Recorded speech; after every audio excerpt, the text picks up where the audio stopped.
Hello, how are you today? I thought I would stream our show into YouTube. It's so good to see you. Hey there, how are you? Oh, I'm gonna, Awesome. it's so good to see your face. I'm gonna go ahead and stream into YouTube today and also record our show and start so we are ready to go. Okay. So excited. I love live streams and doing things live, but it has a set of challenges too sometimes. So we're going to just go ahead and push the record button also so we make sure that we capture this on our platform of Win-Win Women, and we are also streaming into YouTube. So this is exciting. I always love this stuff. And um, you know, everything has a learning curve, doesn't it? So today on the show, I thought it would be great to talk to you or maybe just to bounce around a few ideas about what is in your writer's tool chest. And I need to turn off this one little, when you get things all turned on. In fact, we're going to be talking about what I just turned off because I was using this feature on my computer just today. So, welcome to Your Message Matters. This is where ideas soar and your impact roars. My name is Lori Raupe, and I'm the founder of the Butterfly Publishing Company. That's a mouthful, right? I combined the butterfly and publishing, and I'm not sure what word came out. But I love what we do. We are a one-stop shop for nonfiction authors. That means that we help you determine what idea all the way to developing an annual marketing plan and promoting your book way beyond just the published date. I think it's so important because this was one of the things that I struggled with when my book was finished is what do I do now? But today we're not going to talk about that aspect. We are going to talk about how to actually write your book. Like, what things do you need to consider as you're sitting right in front of your computer, getting ready to push go, so to speak, to start typing out or speaking your content. So I hope today's show is helpful for you. At Butterfly Publishing Company, we're a consulting firm. And a lot of the things that we do is meet you where you are. We craft consulting packages just for you so that we can help you with wherever you are. So today, if you are struggling or wondering, how do I even write content for my book? Today's show will really help you. And if you are in some other aspect of writing your book, would you do me a favor and reach out to me on Facebook? Go to the Facebook group, Your Message Matters, Authors Helping Authors, and let me know what kind of shows would be best serving or most informative. My goodness, I don't know what's wrong with me today. I have a tongue tied. And when you're live, you can't unring that bell, right? What would be best for you to inform you where you are right now? So I'm thrilled to have you here today. And whether you are joining me live or if you are watching the replay, know that I value you and I want to help you in the very best way I possibly can.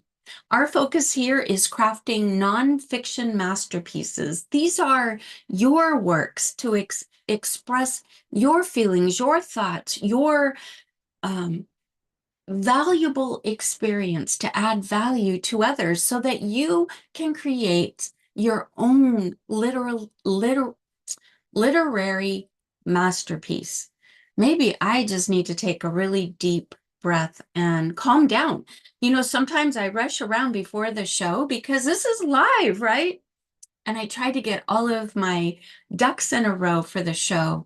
So I was listening to a podcast not long ago, and I really like the idea that was brought out, which is from Terry Tempest Williams. She's an American writer who really focuses on what we can learn from nature. And what she said was storytelling is the oldest form of education. And I love that. That's the truth, right? So your book can not only be your stories, but educate the reader with a mix of your wisdom, what you have gleaned from life that you want to share. So let's talk about our subject today. What is in our writer's toolkit? And what I thought about as far as today is really not only setting you up for success, which I'm going to talk about for just a brief minute, but really the nuts and bolts of getting your book done, but writing the content so that it really grabs the reader. You want to make an impact in that reader's life with what you've gone through in life. So that's what we are talking about today. So this will be one of those things that you can tuck in your writer's tool chest. So first, you really need to consider where you're writing and the environment that you've created for yourself. Now, some people write better in quiet. Others need a little background noise. There's certain types of writing noise that's available that is supposed to help you spark your imagination and your creativity. Whatever it is that helps you get in the flow, I'll call it the flow, the writer's flow. Whatever it is that helps you get there, do that to create your environment so that you're already primed to start cranking out your creativity, so to speak. So set up your environment. What that may mean is clear everything away. It might mean like what I was doing just before the show, which I was taking care of a few things to get them out of my mind so that while I'm here with you, I'm present with you, not thinking about my long to-do list of things that, oh no, I need to get this done. So I cleared away some things so I could open up my time with you. And that's how you can do the same mental exercise to prepare yourself and set up your environment. So it may be clear as surface. It may be sitting in a place where you have a view. I love sitting in my dining room because it opens up to the whole world outside and I can see and hear the birds. I can watch people walking by sometimes. So it's an environment for me that's conducive. That may not be your ideal writing environment at all. Maybe you would be better to close the door and have a clear space to just be alone and work on the topics that you want to work on for the day. So clear out your distractions. Make sure your phone is at least on airplane mode or some way so that it's reducing the distractions that way too. I love working with a dual monitor.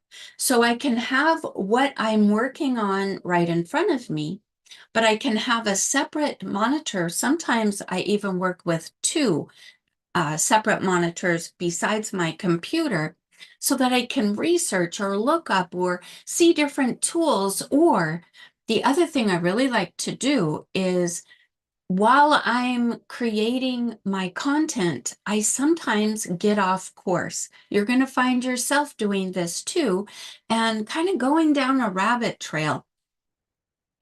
And after I tell that story or talk about that topic, I realize, wow, this isn't for this chapter. So I can cut and paste it and put it in a separate doc so that I don't lose it altogether. But it's not right for the content that I'm creating today or right now as I'm creating the content that I'm working on for this particular chapter.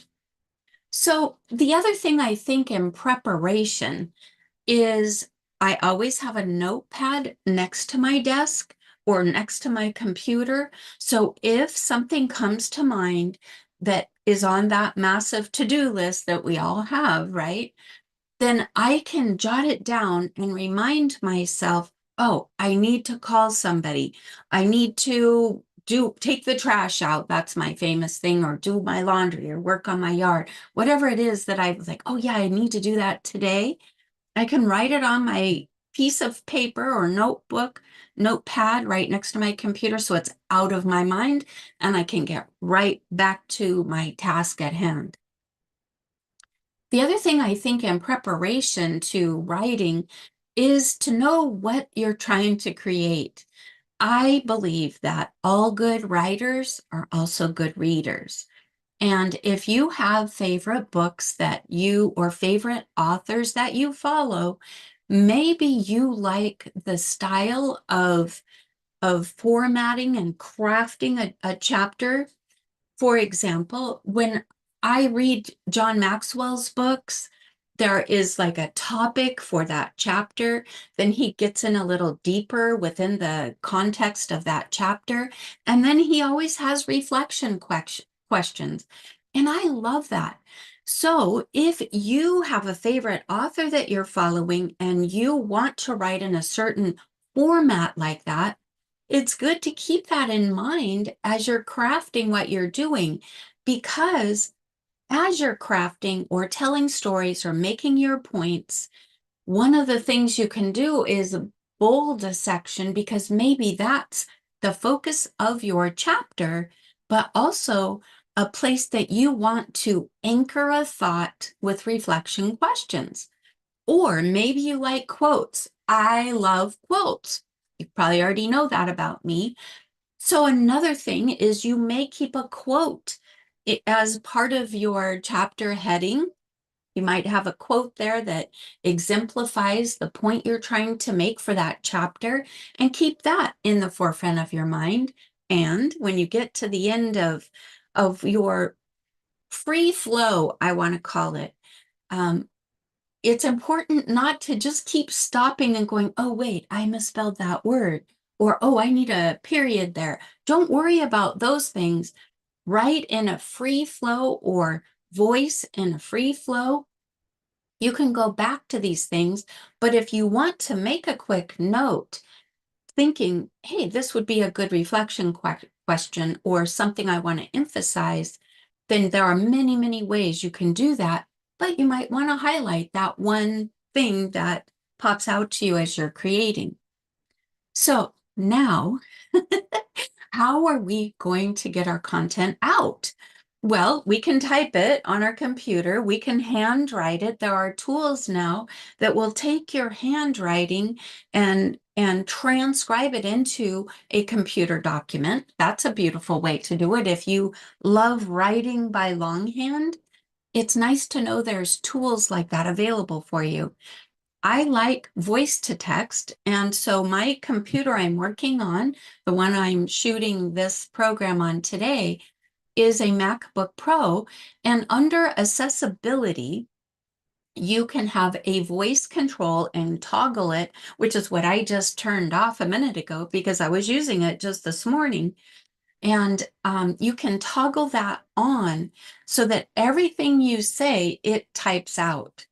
And so I think for many of us, it's easier for us to tell a story about our life or a subject or a topic than it is to type it.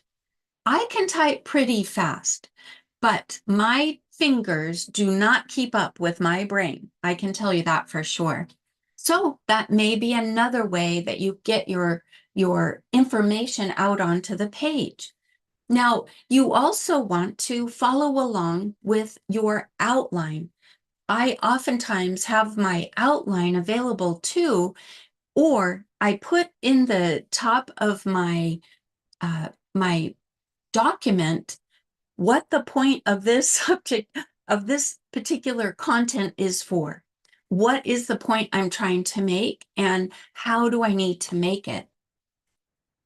So I start with a blank document. I toggle on my voice to text. Back in the day, I used to use voice recorder on my iPhone, and I would record different snippets as I felt inspiration coming. And I just did it. In fact, this weekend, I was thinking about a song. Now, I've never written songs before, and I don't know how to read or write music. But what I do know people who do, so that's helpful. But this song kept coming to my mind, and I thought, I don't want to lose this. So I grabbed my iPhone and I turned on my voice recorder and I started just humming the song to start with, and then words started coming. So I documented that for the future. I don't know that I'll ever write a song, but it was kind of catchy and I kind of liked it. Who knows? I may be a new songwriter for all I know. But anyway, you can capture these kinds of things on your phone or on your computer, or maybe you're better than I am and you can type things out in a way that makes sense for you. So I start with the blank document. I, I have in the forefront of my mind the topic I'm going to cover there. And now there are stories that I want to tell in relationship to that topic. In my outline, if they've already come to me, I will put those there. And then that will trigger my memory that I wanted to tell these stories for this topic. I will then tell those stories within the body of my open document. And that is one way to do it. You may also have some statistics that you want to include or research that you've done. Make sure that you capture your resources so that you can give credit where credit is due. But if you are letting things flow from your own mind, your own heart, your own inspiration, then you just keep going until you feel satisfied that you have made that point. Now, that doesn't mean it's finished. I was working with a client recently, and I think he really felt that because his information was coming in a download, that it would be perfect. Well, I I guess maybe that could be true. I'm not going to say that isn't possible, but I would venture to say that most of us are going to need some edits. But don't worry about editing until you get finished. Because if you get your flow going and catch yourself and say, oh, wow, I need a, let's see, is that a period I want to put there? Should I put a comma? Oh, maybe a semicolon. Now you're going to get off track. So don't worry about punctuation. Don't worry about grammar, unless it's really bad and you think you might not know what word you were using, then maybe you might want to fix that. But for the most part, just flow. Let your creativity flow. And then these are some of the things that I like to look out for. Now, there's a big difference in going back to do your edits than what you might want to consider in your first draft. So I'm going to try to cover your first draft information here just briefly, but this also is information that will help you when you go back to edit. So the first thing I think when we think of rules of writing and you writing your own book with your own information or your download that you've received or the inspiration that you have to create this work that you want to get into the world, the first rule I think that I like to think about is that there really is no rules. I mean, yes, there's grammar, there's punctuation, there's spelling. These are rules if you want to consider it that way. But I think a book is special when it it doesn't always follow the rules.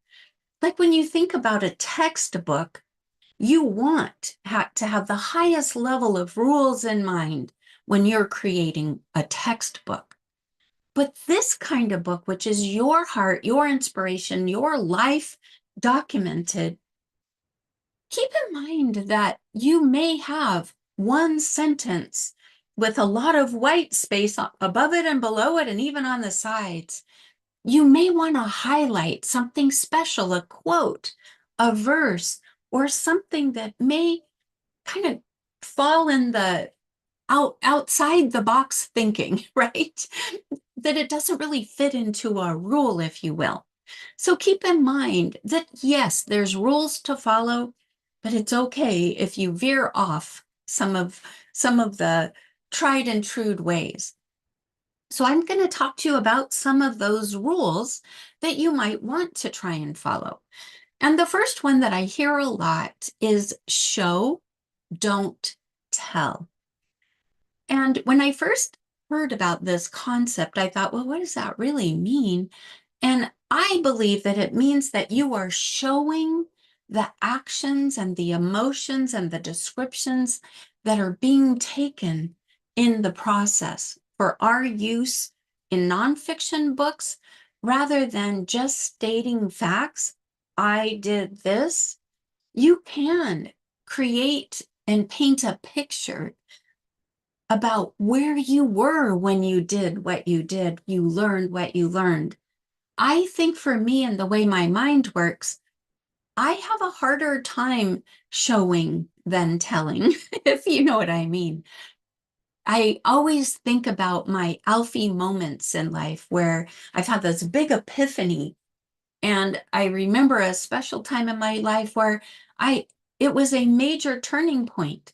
And I was thinking into the idea of what's it all about? Remember that old song? I think it's Dionne Warwick. What's it all about?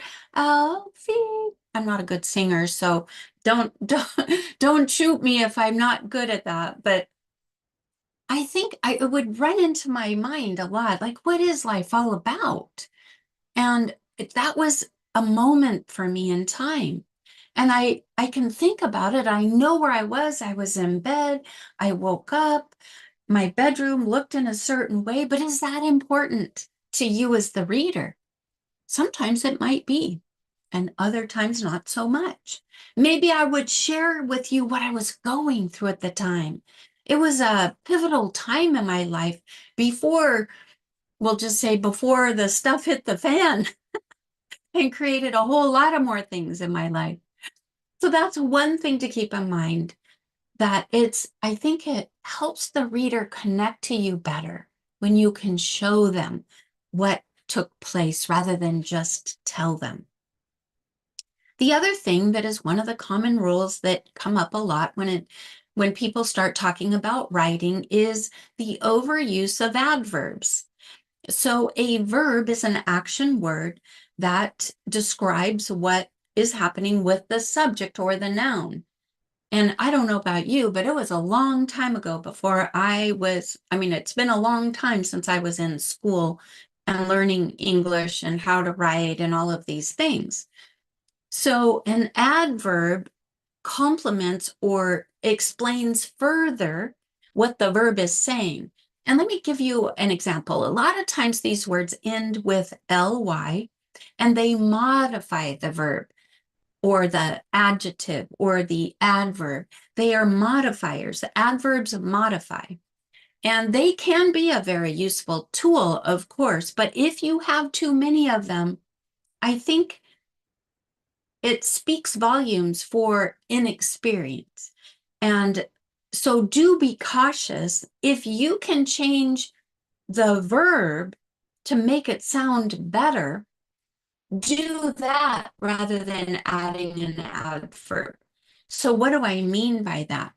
So here's a sentence for an example. She loudly shouted to her friend across the crowded room. So she loudly shouted. Is loudly necessary to explain shouted? I kind of don't think it is, because how many people shout quietly, right? I mean, do you need loudly? No, you really don't. But she may want to change the word shouted to explain it even more thoroughly. So rather than use a common word like shouted, she could say she bellowed the information out before her audience or something like that. That is still shouting, but it kind of explains it a little differently. So use different words, maybe than the same word that you may tend to use over and over again, which is another point. We all have our favorite words in life. So our favorite words may be shouted. It might be a word that you use to describe things. Awesome. That was so awesome. And you'll hear people use awesome in almost every sentence. Well, if you're writing and just using awesome every single sentence, it gets old for the reader and it loses its impact. It also loses its meaning. So rather than add an adverb to the front to change the meaning of the awesome, change the word awesome to reflect a different type of voice or writing. So let's talk about your voice for just a minute. We can write in an active voice. We can also write in a passive voice. So active voice would mean something like, she wrote the book. That's active. She wrote the book. Passive would be, the book was written by her. So if you use writing tools and it pops up saying you've used the passive voice, you want to restructure that sentence so that it's active rather than passive. Now, sometimes you're describing something in the past, and that is legitimately a passive voice. So always evaluate. That's why I think AI tools are amazing, like Grammarly or Writing Pro or spell check in general. They are amazing to help you. But here's the thing. It still needs your brain to dissect what's happening there. Also, one of the things that I see a lot, besides repetitive words, is concise statements. I mean, it's nice to have some flowery descriptors and things like that. But back in the day, if you go back to maybe when you were in school, and your professor or teacher said, I want you to write a 500-word essay on some subject. Well, sometimes your 500-word essay was only 100 words and you were trying to figure out how to stretch it to 500. So we became writers that were less concise because we were filling in. So watch yourself. Don't fill in. Don't fill in with words that are not needed. Use words that are clear, succinct, and powerful to express your thoughts. So these are some of the things that I've identified when I do editing of other people's writing. These are the kinds of things that pop up for me, and I hope that they help you when you're writing. Now, some of those things we're going to cover again when it comes to going back and editing your work. So make sure you stay in flow. Don't worry about those things as much to go back and try to fix it while you're in flow. Stay in flow, but then go back and take a look and see if any of those things could help your writing and give it another once over once you're done. And then down the road, we can get back to these things and do a more final edit. We're going to talk about editing in future shows. So I hope today has helped you with knowing some of the tricks and ideas of writing good content. I hope you will create your environment that will be conducive to the flow, if you will.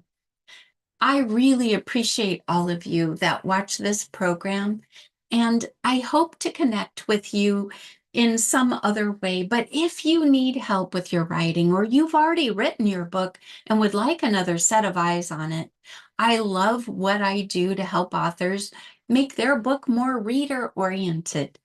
And that is a key part of writing anything, is making an impact for your reader. Thank you so much for attending today, and thank you so much for just being a part of the world that I'm in. You're a valuable part of it, and I really, really appreciate each and every one of you. Thank you, and God bless.